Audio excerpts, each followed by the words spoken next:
시청자 여러분 안녕하세요. 머니홀라 시간입니다. 저희 머니홀라가 연말을 맞아서 산업연구원과 함께 내년 주력산업 전망하는 시간 갖고 있습니다. 오늘 반도체입니다. 산업연구원 김양팽 연구위원 모셨습니다. 어서 오십시오. 네, 안녕하십니까.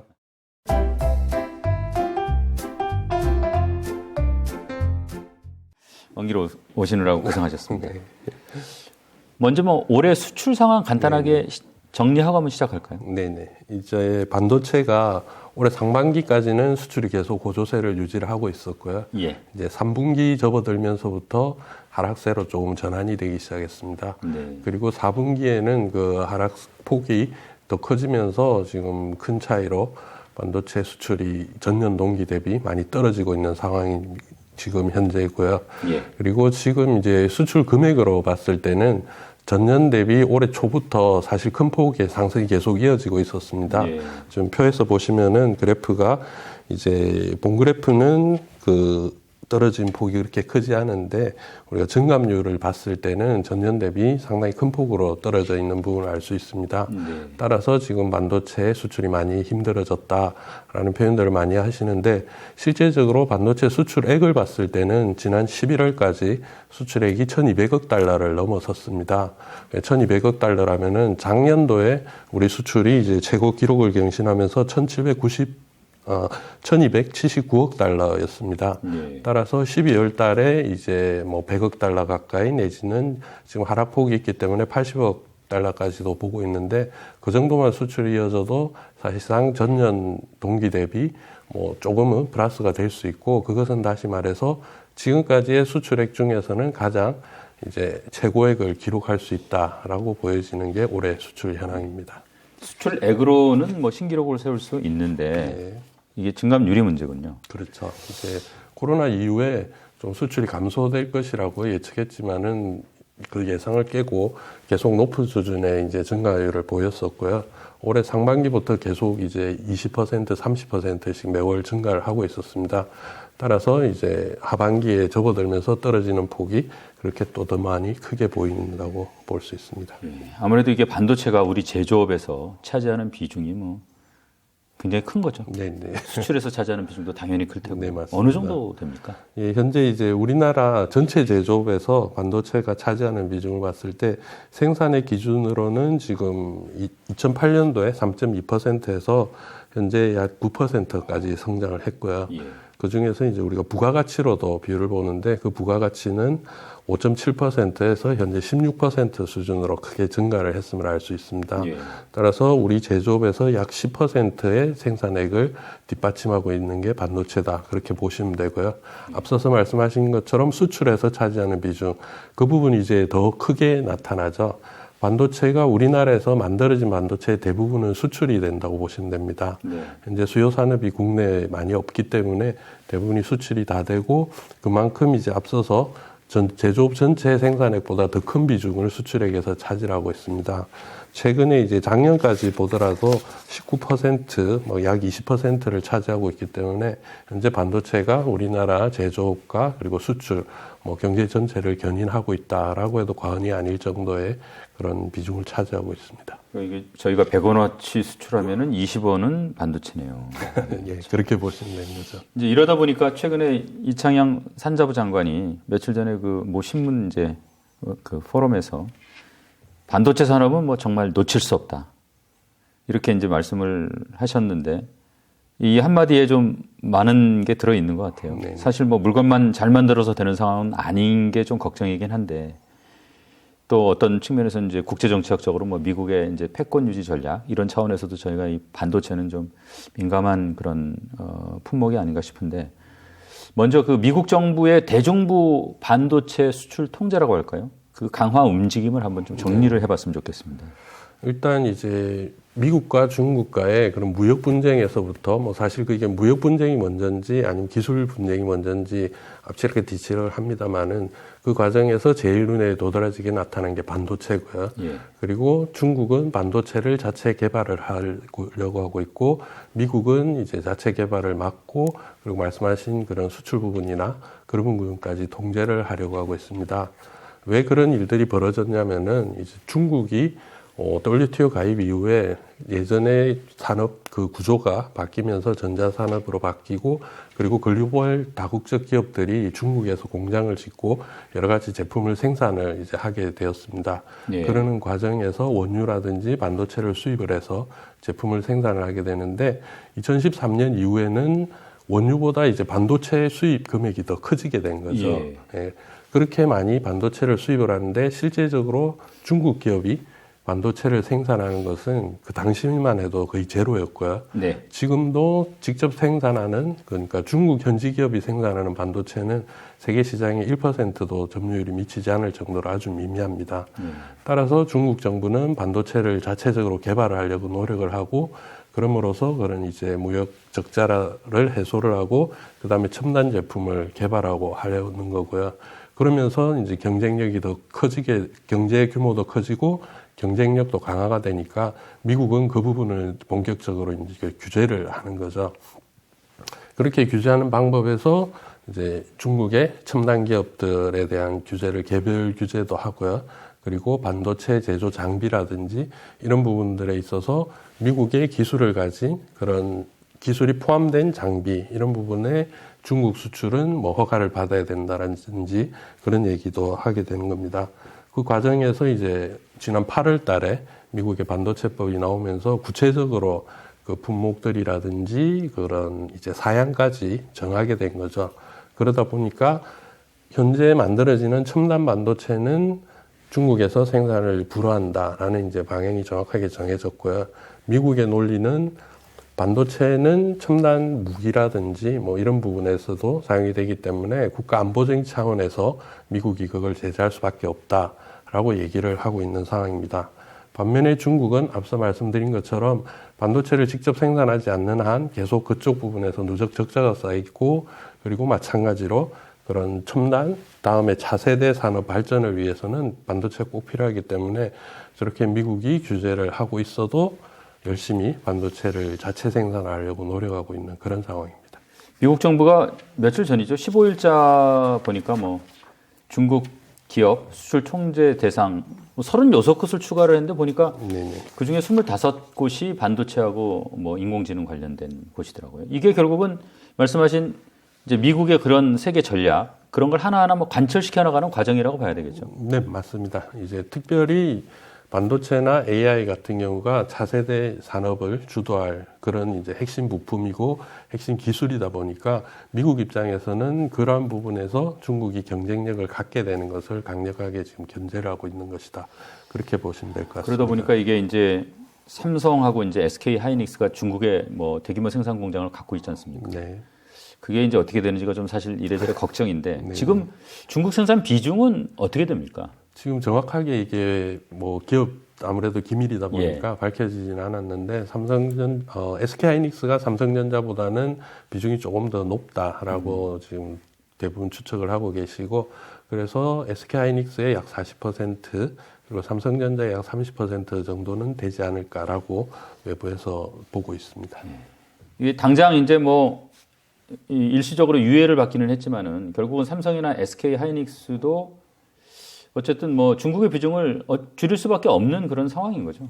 그렇죠. 지금 그 1년의 유예라는 것이 앞서 말씀드린 미국에서의 그런 그 제재 중에 하나인데 그 미국 기업의 새로운 그런 첨단 장비에 중국 반입을 금지하겠다라는 부분이고 우리 같은 경우에는 이미 그쪽에서 공장이 가동이 되고 있는데 가동되고 있는 공장의 설비 교체라든지 그런 부분이 필요하지 않습니까? 네. 그런데 앞서 말씀드린 미국의 규제 같은 경우에는 규제를 그대로 적용하면은 지금 현재 있는 공장에서 가동되는 기계도 교체를 못 하게 되는 거죠.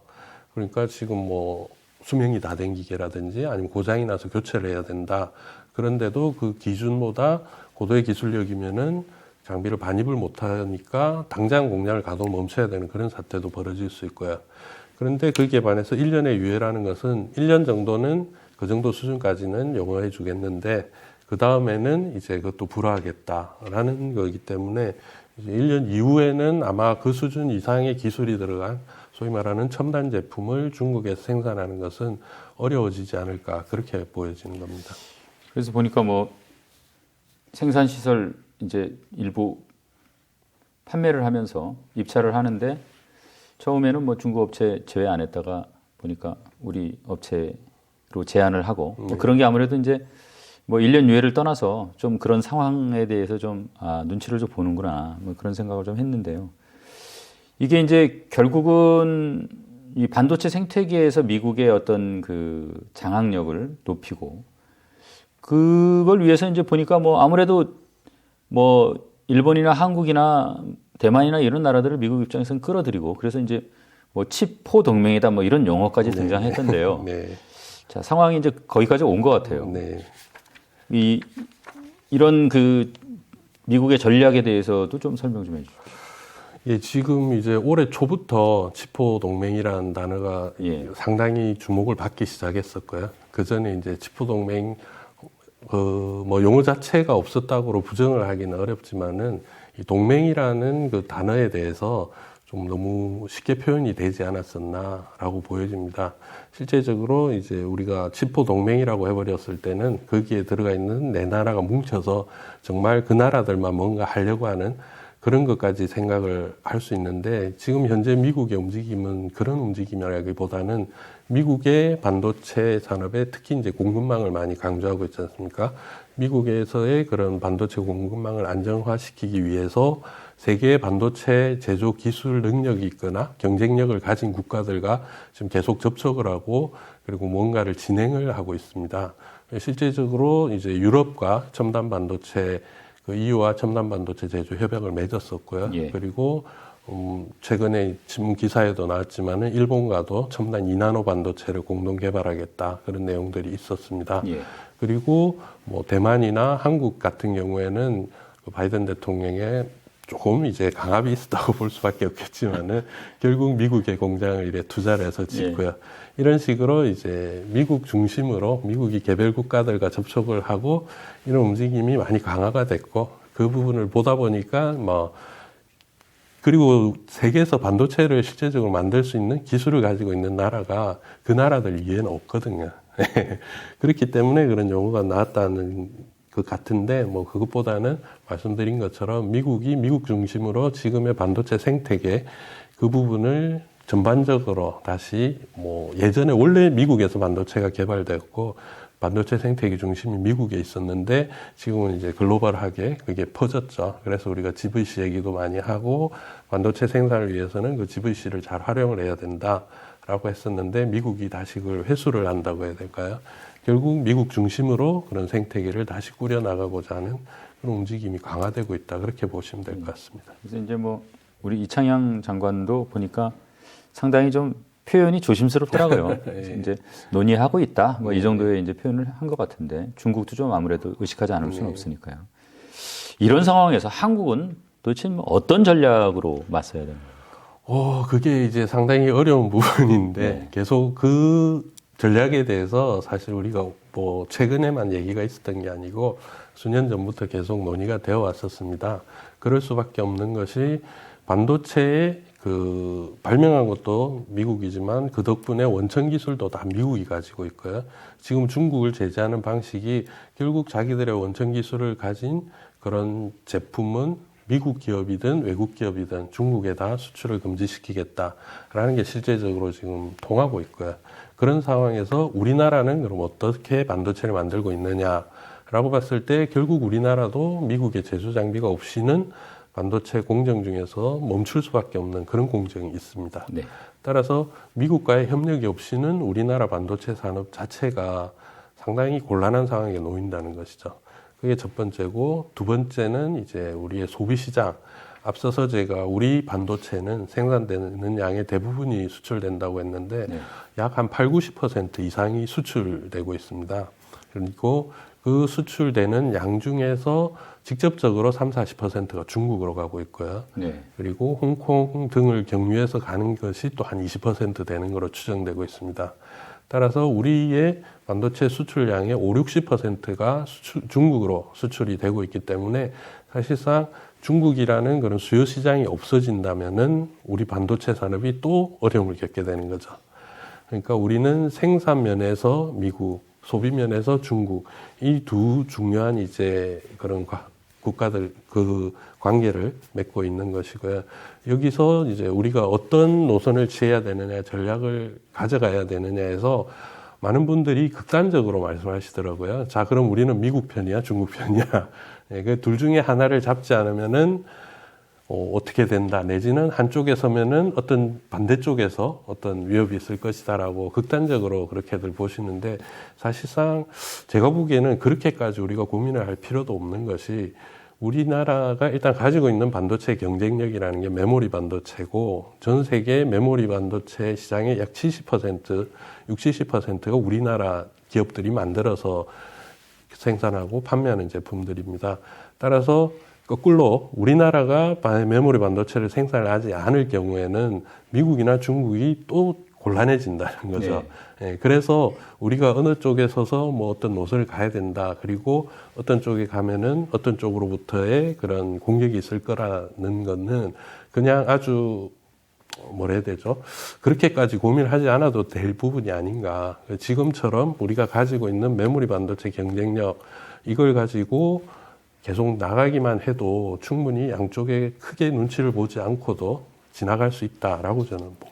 이 보니까 하여간 최근에 미국, 일본은 이제 반도체 제조 공장 건설, 뭐 미국은 막 바깥에서 끌어들이고, 물론 뭐 자국 인텔이나 뭐 이런 자국의 반도체 회사도 지원을 하고, 일본도 요새 보니까 또 반도체는 아주 열심히 하려고 그러고, 또 TSMC도 네네. 끌어들이고 하는 것 같은데, 뭐 우리나라도 노력은 하고 있겠지만 상대적으로 조금 이래저래 여러 가지 문제로 좀 약간 좀 답보 상태라고 하는데 뭐 맞습니까?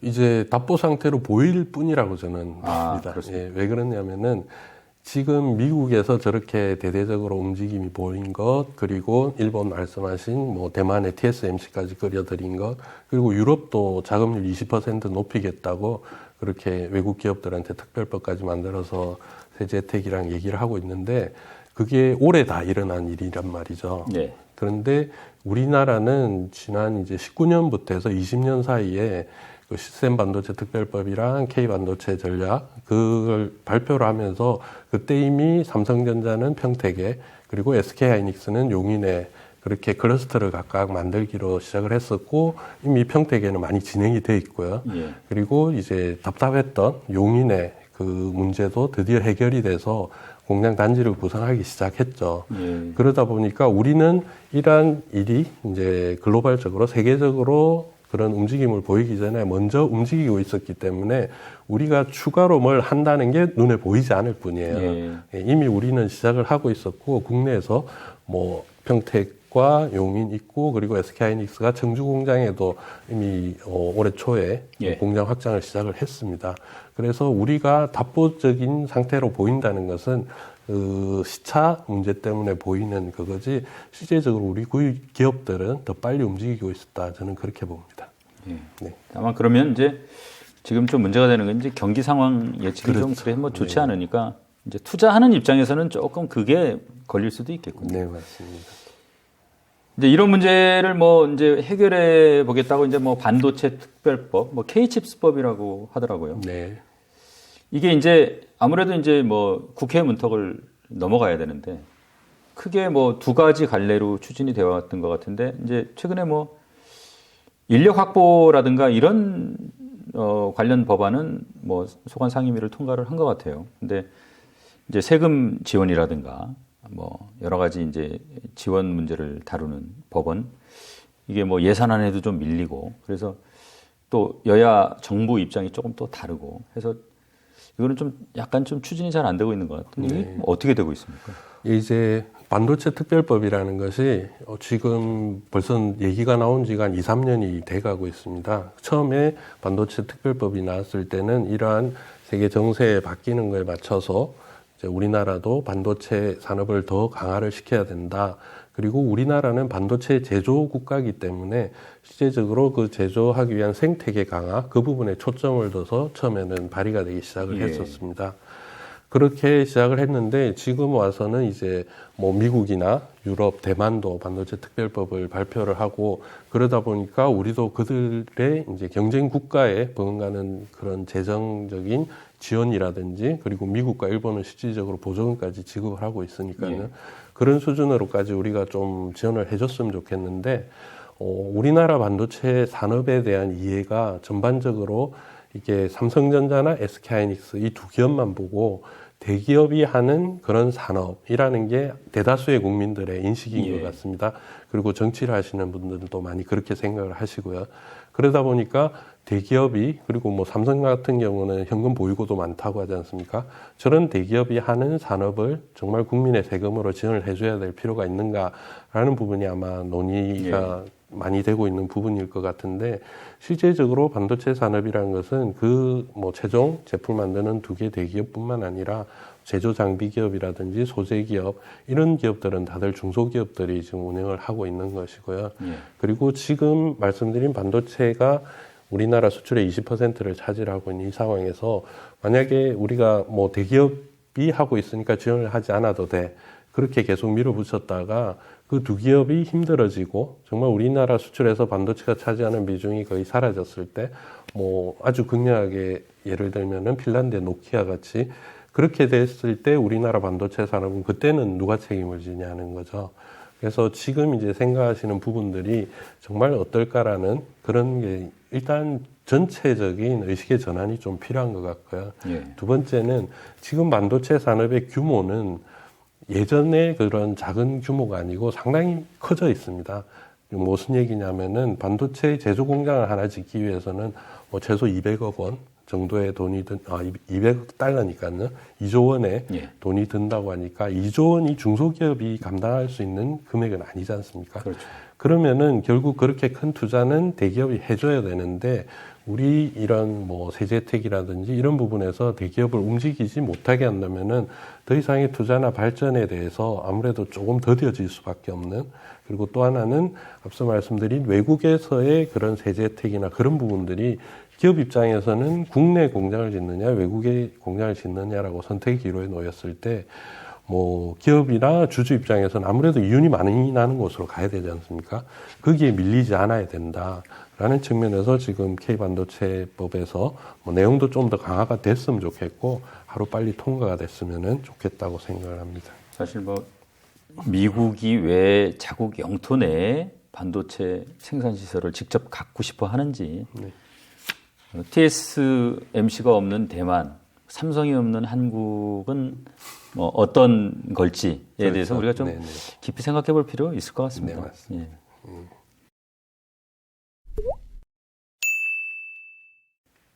저희 뭐 지금까지 부분적으로 막 언급이 됐습니다만은 2부 시작하기 전에 반도체 주요 수요처도 한번 좀 정리해봤으면 좋겠어요. 네네. PC와 스마트폰은 각각 30% 전후를 차지하고 있고, 그리고 데이터 센터는 15, 16 정도, 아직 20%는 되지 않은데 그렇게 계속 성장을 하고 있고요. 이제 나머지 분야가 자동차라든지, 그 다음에 일반 기계라든지 그런 데 들어가는 반도체, 그렇게 해서 크게 세 덩어리로 반도체 수요처를 보고 있습니다. 그러니까 그 수요처들의 경기가 어떠냐에 따라서 이제 반도체 경기도 상당히 좌우가 된다고 보시면 맞습니다. 되겠습니다. 투자자분들께서 그걸 좀 참고하시면 될 것 같고요. 자, 이제 본격적으로 내년 전망 좀 해보겠습니다. 자, 2023년 대외 여건, 특히 이제 세계 수요 여건, 주요 수출국별 상황 좀 알아보고 싶습니다. 3분기 이후에 조금 하락세가 나타나기 시작했고 4분기부터 급격하게 떨어졌다고 했지 않습니까? 그러니까 저희가 3분기까지 사실 데이터를 종합적으로 편집을 하고 그리고 예측을 했었는데, 그 예측의 폭이 정말 가파르게 더 나빠지고 있다라고 이제 볼 수 있고, 반도체가 그렇게 된 것은 아무래도 이런 수요 산업의 이런 전체적인 앞서서 말씀드린 이런 뭐 PC나 스마트폰 그리고 그 이외 등등의 산업 등에서 그 자체 수요가 줄어들다 보니까 반도체 수요가 줄어들고, 반도체 중에서도 이런 메모리 반도체나 뭐 사전에 만들어 놓는 이런 제품 같은 경우는 재고가 많이 쌓이게 된 거죠. 재고가 쌓이면서 단가가 하락하게 되는데 그 단가 하락 속도도 빠르고, 그러다 보니까 뭐 정말 나빠지고 있는 상황이다라고 밖에는 말씀을 못 드리는 게 현재 상황입니다.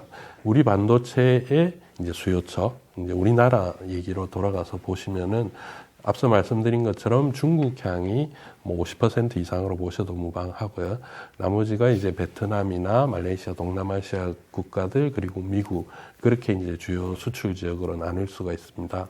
근데 지금 중국 같은 경우 제로 코로나 정책으로 이 경기가 부진하고 그리고 중국이 그렇게 반도체를 많이 수입을 하는 이유가 그쪽에서 만들어진 전자제품들이 전 세계로 또 뻗어나가기 때문인 것이죠.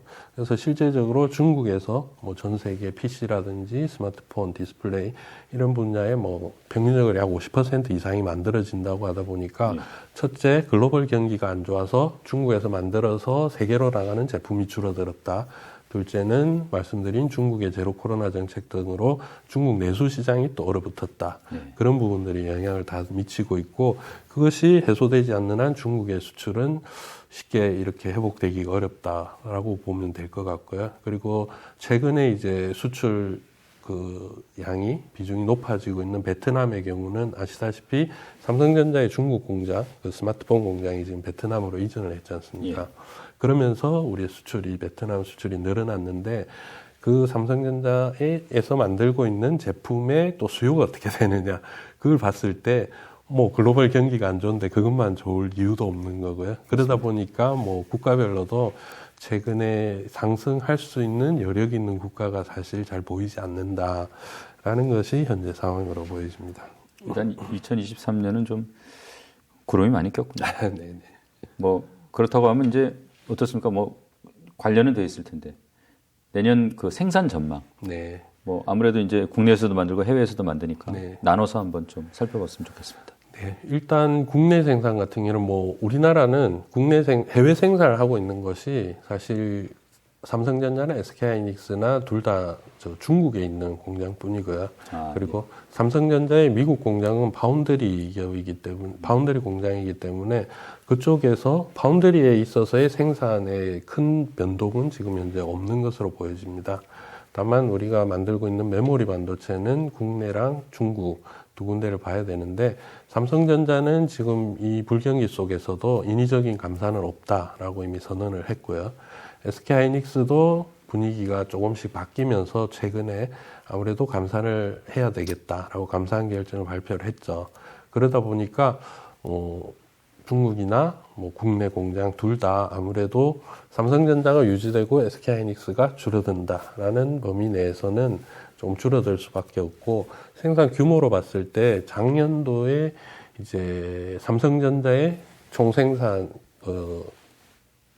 생산 금액이 760억 달러 그 정도고 SK하이닉스가 350억 달러 그러니까 좀 절반 정도가 SK하이닉스니까 그 두 개랑 비교했을 때 그래도 내년에 10% 정도의 감산은 있지 않을까 전체적으로 그렇게 보여집니다.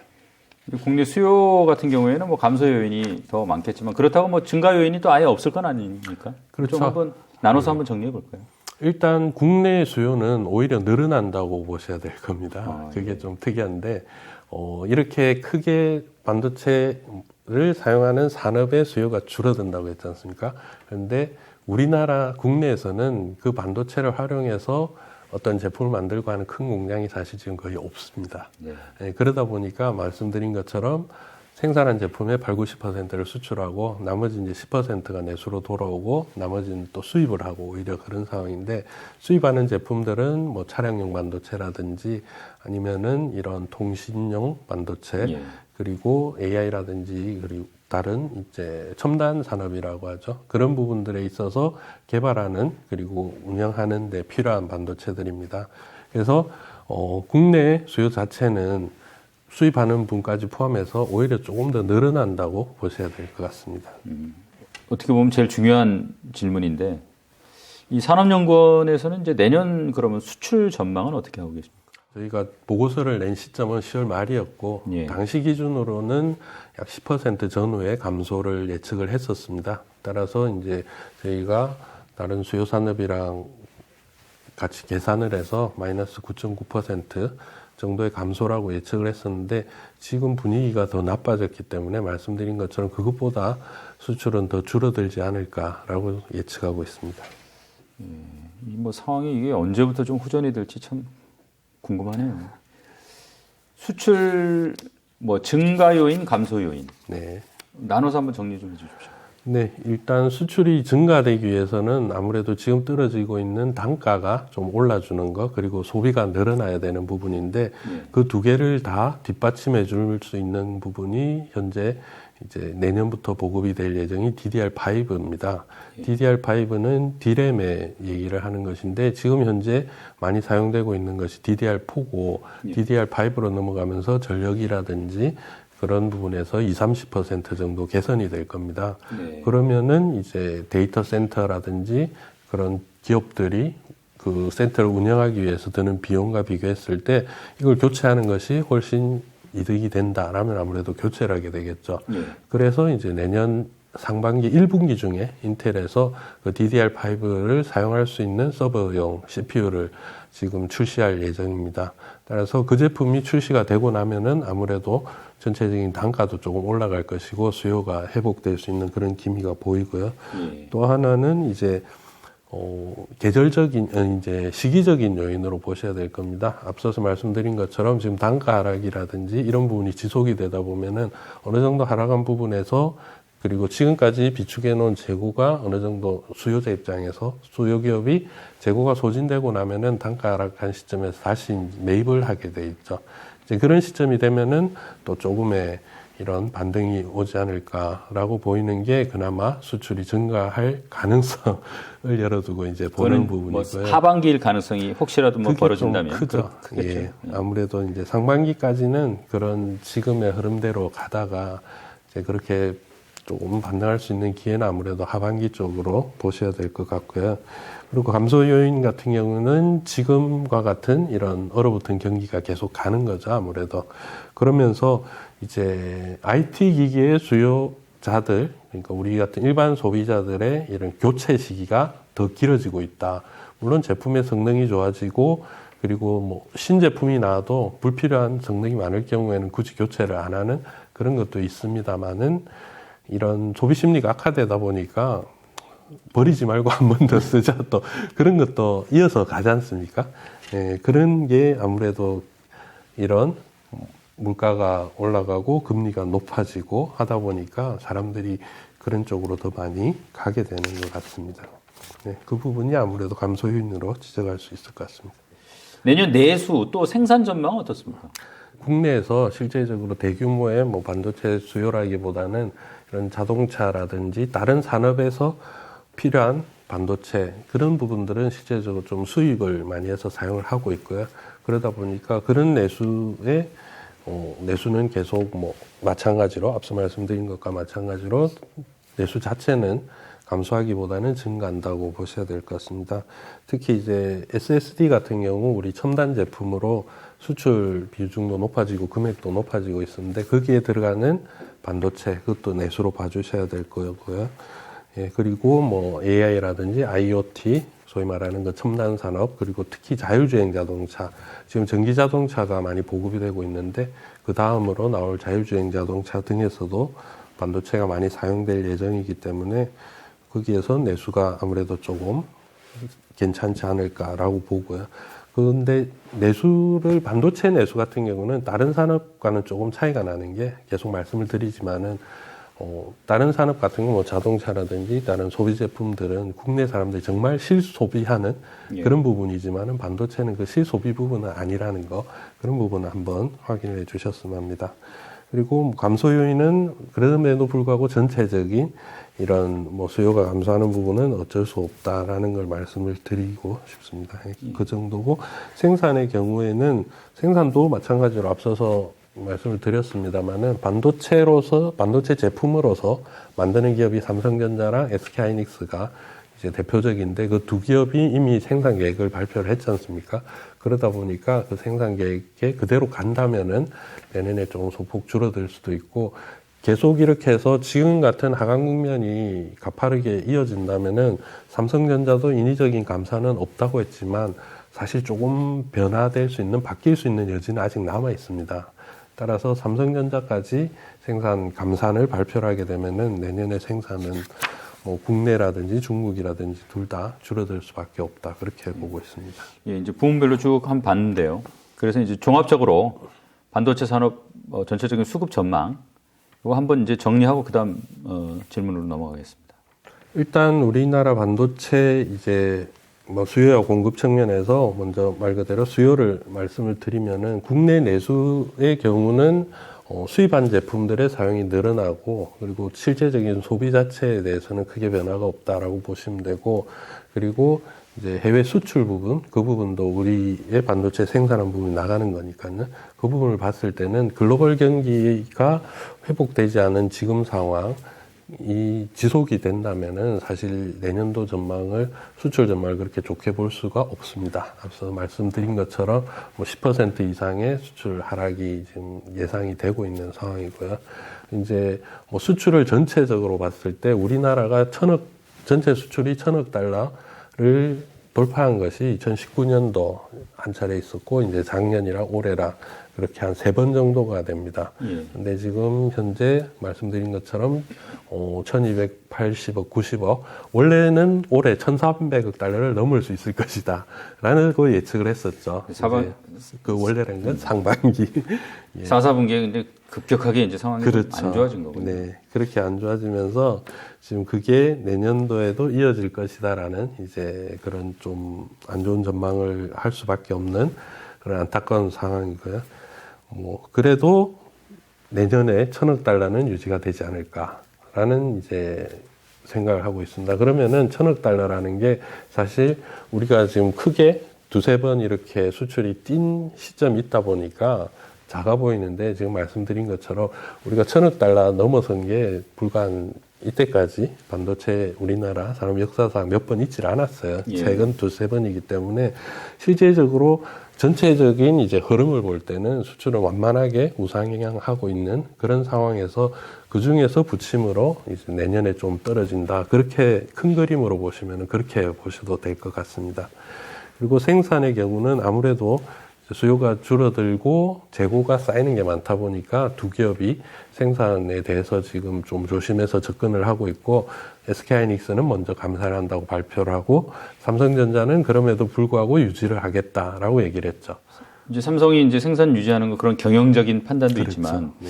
이게 보니까 메모리 반도체 같은 경우에는 기술적으로도 좀 네. 수요가 줄어도 이게 인위적인 감산하기가 쉽지 않은가 봐요. 네네. 이게 그래서 뭐 재고도 이렇게 어떻게 보면 급격하게 늘어나는 것 같은데 어떤 특성 때문에 그렇습니까? 일단 반도체는 그 반도체 제조 공정을 조금 이해를 해 주셔야 되는데 반도체는 이 웨이퍼라는 그 웨이퍼판을 실리콘 웨이퍼가 한번 제조 공정 처음 단계에 들어가서 최종 제품으로 나오기까지 걸리는 시간이 한 6개월 정도 걸립니다. 그 라인 자체를 타고 흐르기 때문에 그 도중에 라인 이제 생산을 멈춘다든지 하면은 그 라인 전체가 다 불량이 나는 거고요. 그래서 지금 생산을 시작하는 시점에서 감산을 한다라는 부분은 다시 생산을 해서 제품이 나오는 것은 또 6개월 후가 된다는 거죠. 그러면은 반도체 사이클이라는 것이 6개월이 갈지 1년이 갈지 모르지만은 지금 당장 그걸 멈추고 나서 우리가 그만큼 시간이 흐르지 않습니까? 그렇게 해서 회복기가 왔다라는 조짐을 보고 다시 가동을 시작한다면은 이미 6개월이 늦어버리는 거죠. 그렇기 때문에 어쩔 수 없이 이 감산을 못하는 그런 형국으로 보시면 될 것 같습니다. 예, 그러니까 2008년도 금융위기라든지 그리고 2016년도 이제 반도체 산업이 좀 꺾이는 시점이 있었습니다. 최근에 봤을 때는 그 두 시점을 보시면 될 텐데 글로벌 반도체 시장 자체가 위축이 되었고 그만큼 그 당시에도 여러 기업들이 반도체 생산 감산을 이제 얘기를 했었죠. 그 와중에 삼성전자만 당시에도 우리는 인위적인 감산을 하지 않겠다라면서 오히려 그때 적극적인 투자를 했었고 그런 위기가 지나가고 V자 곡선으로 회복기에 그만큼 삼성전자가 빨리 시장 점유율을 넓혔고 그리고 회복도 빨리 되는 그런 이제 경험이 벌써 몇 번 있었습니다. 그러다 보니까 삼성전자 같은 경우에는 지금 이 자기들의 전략이라고 해야 되겠죠. 그걸 유지를 하면서 지금은 당장은 어렵지만은 그 회복기에 더 큰 수익을 얻기 위한 그런 전략으로 보시면 될 것 같습니다. 그래서 삼성전자는 유지, SK하이닉스는 조금 이제 감산 그런 방향으로 가는 거죠.